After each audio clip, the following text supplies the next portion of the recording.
Today we're going to be talking about tools, techniques, and practices to help you explore your inner world that will help you reconnect with your emotions.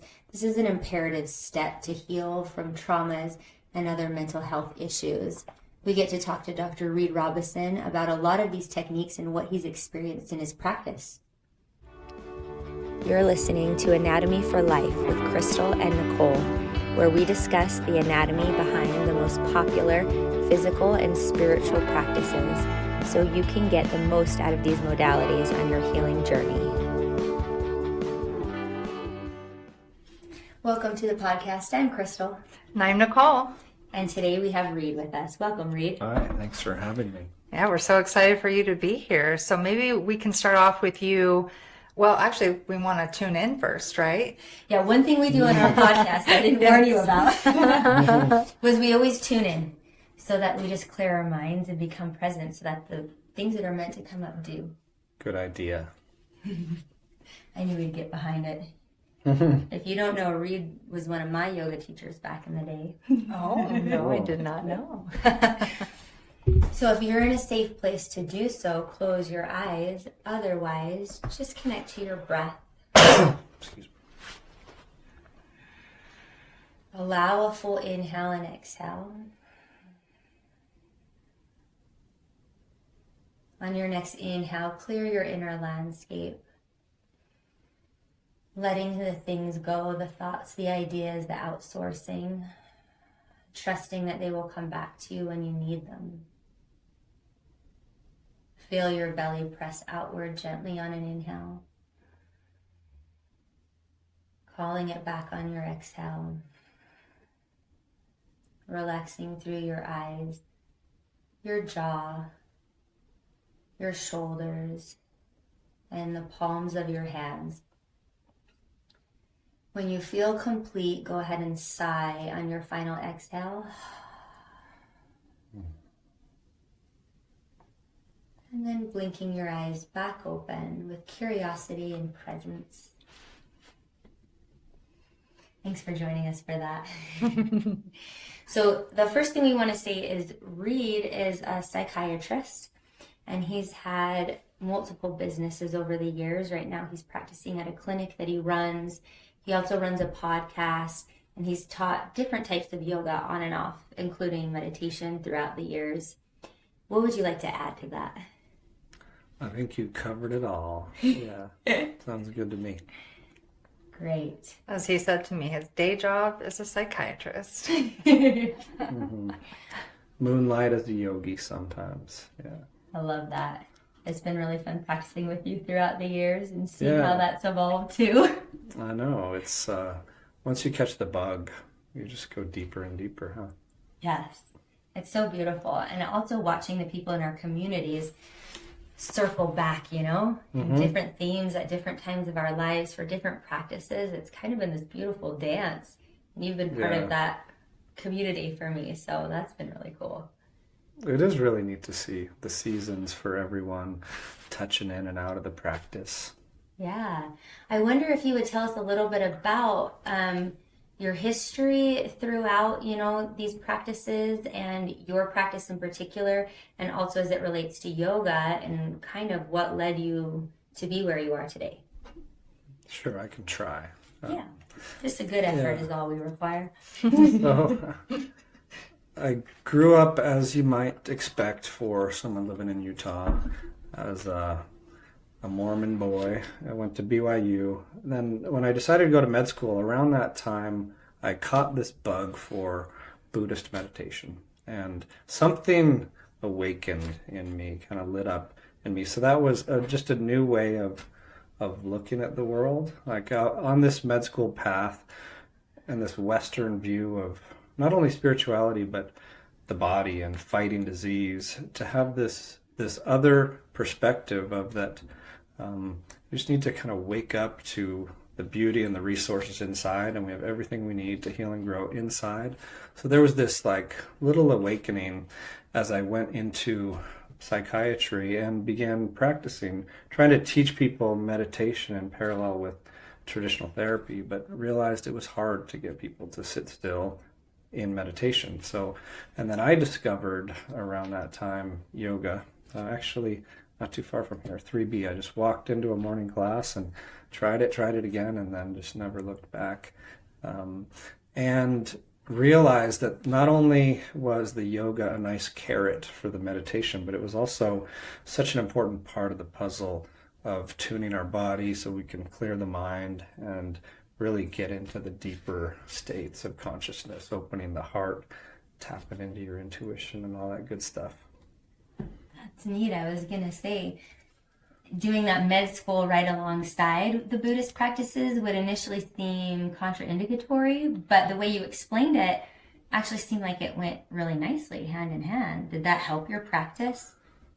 Yeah, definitely. It definitely informs it, and I like to think it helps. Like taking this broader view that we're not just like throwing solutions at problems, that we're more kind of cultivating the good stuff that's already there and these resources we have, and looking at more of the root causes or deeper than the surface when stuff comes up. That it's an interesting perspective to take, I think, because I'm curious about some of the peripheral things that you treat in your practice. And you mentioned some before this: eating disorders, depression. I wonder if you could mention some of those and connect why and how these practices help, and are they the same? Is there the same underlying cause or causes for those, or are there things that these practices apply better to and others not so much? Yeah, it's a good question, a bit of a tricky one, because depression is quite different from PTSD or trauma and eating disorders and addiction, for example. But there are some common themes for sure. Like before we were talking about emotions, for example, and at the core of many mental health struggles, not all of them, and it's not the whole picture, but there's often a disconnection from our emotional world, our embodied experience. And so that's been one of the big ways that yoga and meditation has informed how I approach helping people with those things. Oh, I like that. Helping people by reconnecting, using the tools to reconnect to their emotions. Yeah, because the way I view emotions is that they're these wise signals within us that give us information about how to navigate life in a good way. And that's experienced through your body. There's a bodily felt sense. When you're sad, there might be some common themes in how we experience it, but everyone's unique. You got to find that for you. And that tells you something. That tells you through that bodily felt sense what you need. You might need comfort. And so if you can tune into that and feel that, reconnect with that, then you know that when sad, this is what you need. When angry, when feeling anger mount, you may need to stand your ground or protect when fear warns you about something. So getting those signals back on board and helping people tease out this undifferentiated mess of like scary emotions that might feel like a big dark cloud of depression can go a long way in like getting through that. I like that analogy. I like when you said tease it out, because that gave us a good metaphor and visualization for kind of this mess of something that feels bigger than you and something you can't navigate, never mind name or label or parse it out to manageable pieces. Yeah, there are a lot of little sayings in therapy and psychiatry that I like, and one of them is you've got to name it to tame it. Things are scary if they're big and unknown. So when you can start to label things, that's sometimes half the battle. Like, oh, I'm feeling anxious, scared, and you can start to look at why. Where did that come from? What happened earlier? Oh, I was driving here and someone honked at me and swerved, and my nervous system's still feeling it, or whatever. And then you can. Another saying would be you got to feel it to heal it. These emotions rise and fall. It'll pass eventually. We can stop fearing it so much and just let it move. Do you ever see maybe a conflict within somebody where, you're trying to help them name it and tame it as far as the emotions and what they're feeling. But a lot of our society is so trained to say, I need to name it, as in like, I need a label on me.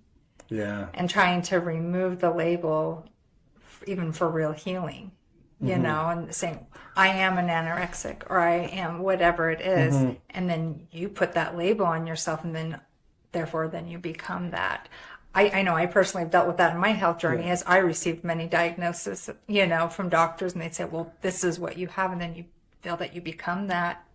And to heal, you almost have to move away from that. Do you see that much? Oh, yeah. And it's one of the many paradoxes that are kind of tricky in this work and in life is, but underneath those paradoxes is often some good truth, right? Like labels can be useful. As a researcher, I do a lot of research studies in psychiatry.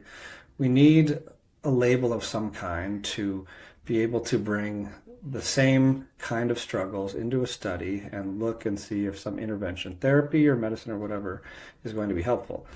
To bill someone's insurance for their therapy, we have to put a diagnosis.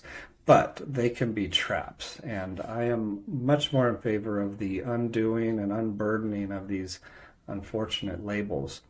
Because for some people, it might be empowering to know, oh, I have this XYZ condition, say borderline personality disorder.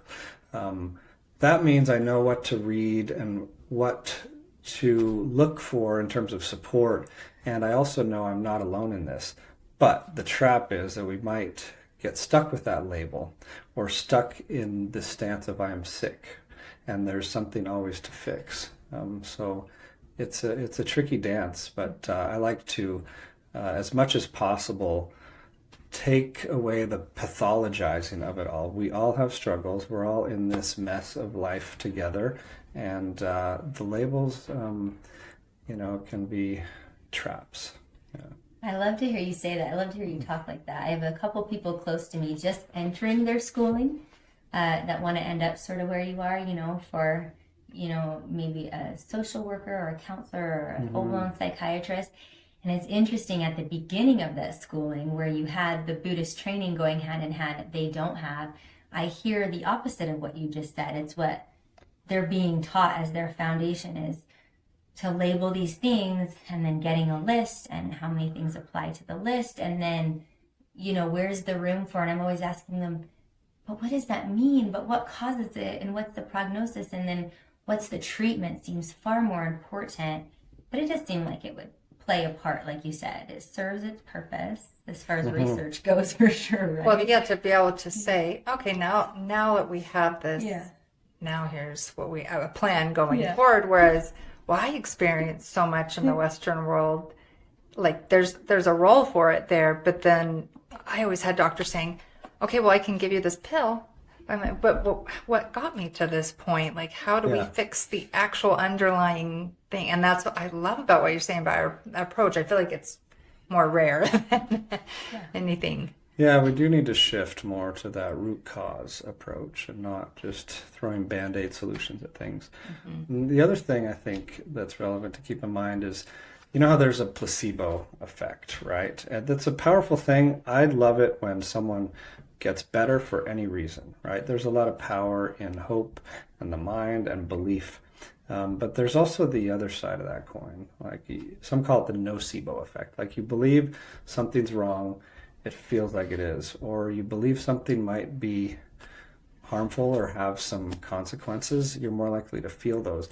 An example, we mentioned eating disorders. When I work with eating disorders, we're working on undoing a lot of these food rules and rigid restrictions in some conditions. And there's a lot of people who have taken something away like gluten for a long, long time because they believe it was harmful. But not all those people have celiac disease, right? Or even gluten sensitivity. And because when you believe something's harmful and there's data to support this, then you're more likely to have symptoms of GI upset from eating something that's gluten, even though it had nothing to do with it. So I love that you mentioned that, because we call this anatomy for life, because we like to geek out a little bit on the anatomy. What do you think and what do you know based on your research is going on neurologically and physically that would reinforce that placebo effect if someone were to say, how can you tell me I'm going to die of cancer and then my body responds in that way, or I'm now allergic to gluten and so my body is allergic to gluten? Yeah. I mean, how does that happen? There are a lot of parts to it, but if you just think about something like depression and all the factors at play and all the facets of life. When we do a depression study, you give someone a placebo, sugar pill with nothing in it, versus a medicine. And, just by believing, hoping that something might improve, there's this cascade of neurotransmitters released that can start that process going, right? And so there's this mind-body connection that you can't really separate either when you're talking about chronic pain, or any kind of physical condition can be exacerbated by stress or negative beliefs about the situation, and it can be alleviated somewhat by, on the flip side, by how we approach it, how we feel about it. That's really cool. I'm wondering how yoga plays a role in your personal practice and just in theory for people you would recommend it to address these very specific things like the mental health. How are they helping that? Where's the benefit? Yeah, yoga for me is like this laboratory to explore myself and work on these patterns, reactions, in a controlled way, in a small way, like where little victories on the mat could turn into little or big victories in life. Like, we've been in a lot of yoga classes together. Say you're doing like Ashtanga or primary series, and you're putting your body into these weird poses that are hard and difficult and might even make some anxiety mound, like your head's on the floor and your butt's in the sky or whatever it is. And then we're telling ourselves to just breathe through it. That's powerful. Like, that's powerful nervous system training or equanimity training, if you will, to the next time you encounter something in day-to-day life that's stressful and you're trained, you're practiced that, I can just breathe through this and it will pass. And in yoga, we kind of do that on purpose for great benefits, I think. Yeah, I think so too. I remember the day I was in a Bikram class and I had been doing the twisted pose at the end of class for probably embarrassingly 10 years, probably. And it wasn't until up in Lehigh when we were practicing. And I was always twisting and had all these preconceived notions about how long my leg is and how twisty my abdomen is and all these things. And one day a teacher came up to me and grabbed my hand and said, grab your knee. And I just never grabbed my knee in that pose because of some unconscious or maybe conscious belief that I couldn't do that. And they grabbed my hand and they put it on my knee. And I just had this look on my face like, well, if I can do that, how many other things have I had the capability of doing? And I just, because of my belief system, didn't put my hand on my knee. So that is another cool way. And that's probably my favorite thing that I like to see in students. It's probably my favorite thing I try to encourage in people, because when I have those aha moments, I know what it does for me on and off the mat. And when I can workshop or break down or, do the things in class where someone gets a little aha, it just feels so fulfilling. And I know they're going to walk out there and do something that they didn't think they could do.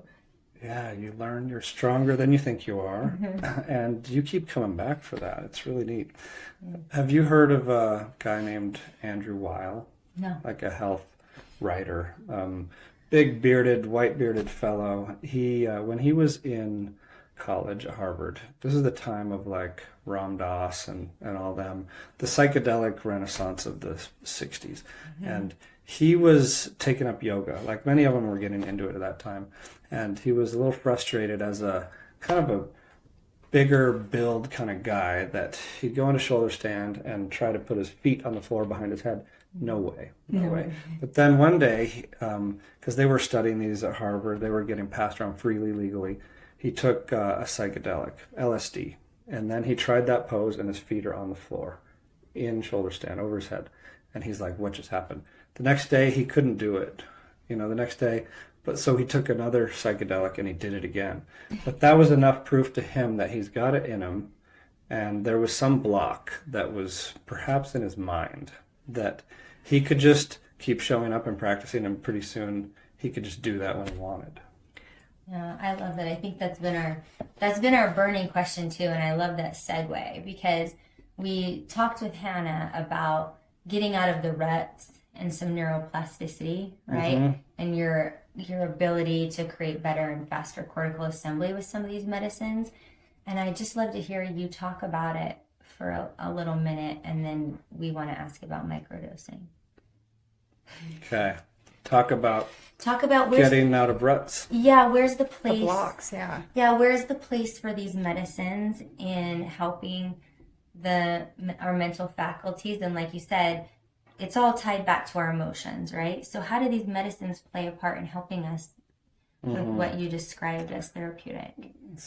So we are habitual creatures, right? Like we are what we repeatedly do, and we get pretty conditioned, especially as young sponges in this world.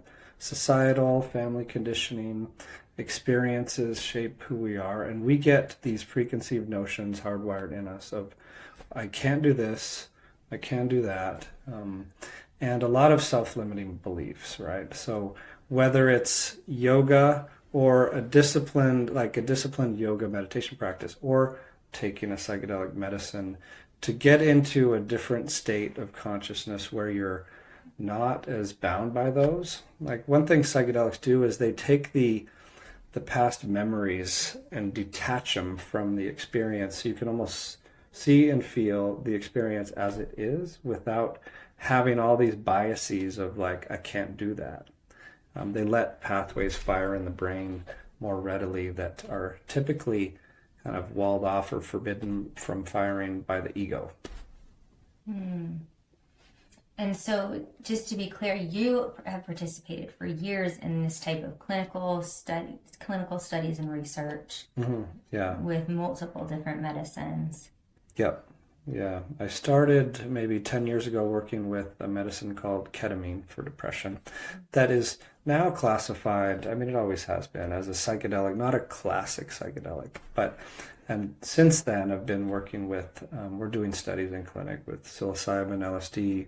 I've worked with ayahuasca in retreats out of the country where I've been able to, and really use that as a tool to help people get unstuck, especially when it's needed, when we're really stuck.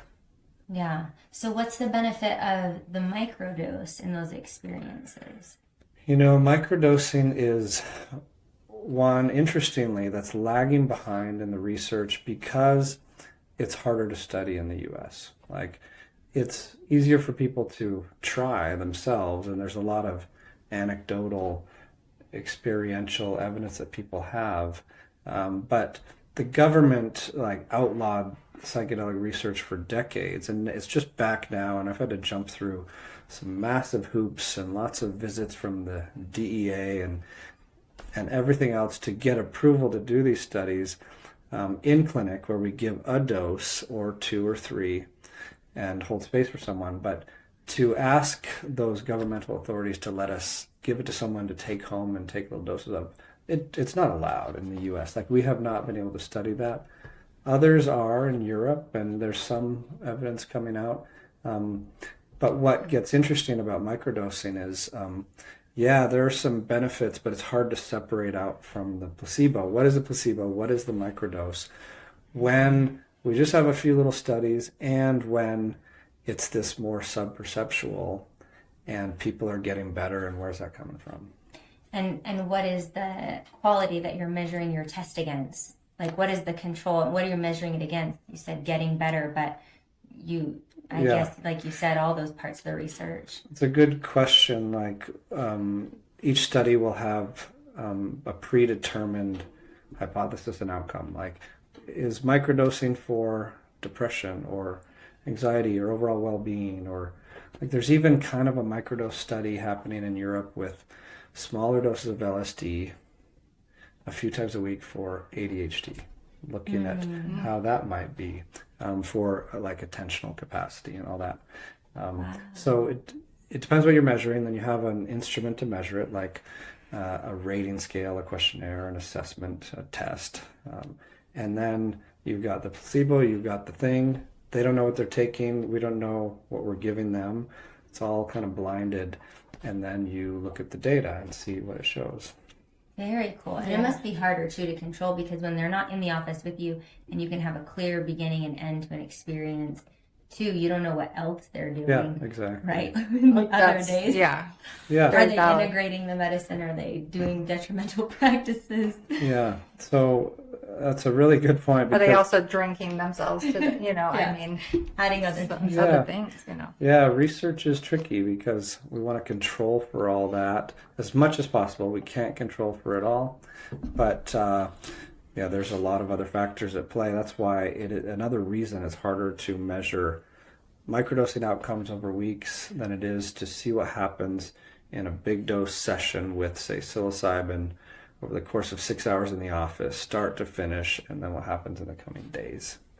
That makes sense. I do have a burning question about the safety of those medicines, particularly psilocybin, because it's so widely used and becoming more legal in the trials and things now. Mm-hmm. So when people participate in those medicines, do they have to be off of all other medications like SSRIs? And then what are the side effects that we worry about? Or are they pretty safe because they're plant-based? Mm-hmm. And it depends on the medicine. Psilocybin, as an example, is pretty safe. I mean, it's been ranked in these studies against all the other drugs of abuse and the legal drugs like alcohol, for example. And it just, hands down has a much better safety profile. That being said, in studies, because they control for everything, the studies we do, they have to get off antidepressants first. To be able to look at it in this very specific population. And then other studies will come, like what happens when someone's on a medicine and takes it. And a little of that's been done. Like there has been some work done on people taking psilocybin when they're on an antidepressant. And it's not unsafe. What it does is sometimes, not all the time, it might diminish the effects. So there's a lot of stuff to weigh into the equation when you're doing this work. In fact, I just worked at a retreat in Jamaica where it's legal, psilocybin retreat, where we had 20 people participating, receiving the medicine on 2 different dosing days, and some of them were on other medicines. And we just factored that into the dose and the approach. Oh, I love that. Yeah, well, it just seems like, like the more experience you have with it, like any, if you were taking Adderall or any other controlled substance, you would learn, okay, based off of XYZ, this is how much we should dose or not dose, Yeah. And when I said it depends on the medicine, like some medicines, like if you talk to an ayahuasca shaman or want to go to an ayahuasca retreat, they're going to give you the answer that you have to be off all medicines or almost all medicines. Like maybe some hormones are That's okay. That's what I've heard, yeah. But antidepressants are a big no, hard no. Yeah. But the thing is, it's like, that makes sense because this is either underground or international ceremonial plant medicine work where they're not psychopharmacologists trained to kind of assess and work with that, but there are ways to do it. I'm not saying anyone should ever approach ayahuasca with an SSRI, but like I do know some really savvy ayahuasca shamans who are willing to work in collaboration with medical professionals to help people not need to get off as many meds. It could be managed, but it makes sense that it's not routinely done. Yeah, it makes sense to minimize the risk and responsibility and stuff. It's what I would do. Yeah. So I think the biggest question is, how and where does this help you, circling back to the exploring your inner landscape and coming to the conclusion that your emotions are messengers, and why that's so beneficial, like how that affects your nervous system, and therefore, then what?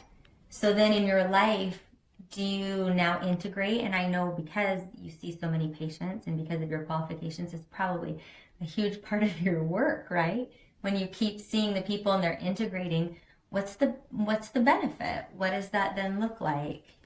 Yeah, it's one thing to go to a psychedelic retreat or ayahuasca ceremony and feel like bliss and love in that moment. But I think the real question is, can you bring that into day-to-day life? Can you show up in your relationships in a more loving way? And like you mentioned, that's where the rubber meets the road with this work, is what we often call integration, but bringing those insights, downloads, experiences into daily life in a way that they can be practiced and they can become new patterns, more consciously chosen conditioning and patterns of how you want to show up in the world. I love that. And especially if you approach a yoga practice or your doctor or these medicines like that, you probably have, a better chance of reaching that outcome if you understand what you're after. Yeah. And I think a lot of times I'm always coming back to that. What am I after in this? Why am I participating in this, Exactly. ceremony or practice or thing, right? Because I've heard of people who, they'll go and whether it's ayahuasca or whatever it is that they do, and then they come back and sometimes even in a worse state because they don't have really a plan, purpose, that they're just told you should do this because you have this issue. Or maybe the bigger question is why? Why do some people come back without that, without the benefit? Yeah, but I love that approach you said, and that's what I take of with anything, whether it's a substance, a medicine, a practice. Like, why is this in my life? Like, why would I take this into my world? What is the intention with it? And that matters. It does.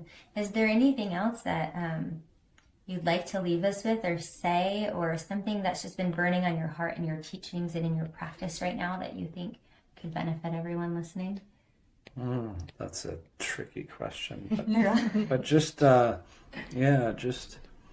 of a reminder that, we are all whole and complete and well at our core. And we're all in this struggle together, like Ram Dass. We're all walking each other home. And, sometimes we get caught up in that struggle. And, of course, pain is real, suffering is real. But there are ways and practices that can help us remember our kind of innate wholeness and wellness and not get crushed by it along the way. Oh, that's beautiful. Thank you. Thank you for that message of hope. Perfect message. Yeah. How can people contact you if they want to learn from you and learn more about what you do? Well, I have a website that kind of points to it all, reidrobison.com. Our clinics you can find at Numinus, NUMINUS.com, and that's where our podcast is and everything else. Cool. Yeah. I'll link that in the show notes, and I absolutely recommend and love your podcast. Thanks. So thank you so much for being here. Thank you. We really appreciate it. This is a subject I think that so many people are curious about right now, and I think it'll be helpful for a lot of people. Yeah, so cool. So we appreciate you. See you in practice. See you there. Thanks for having me. Thanks. Thanks.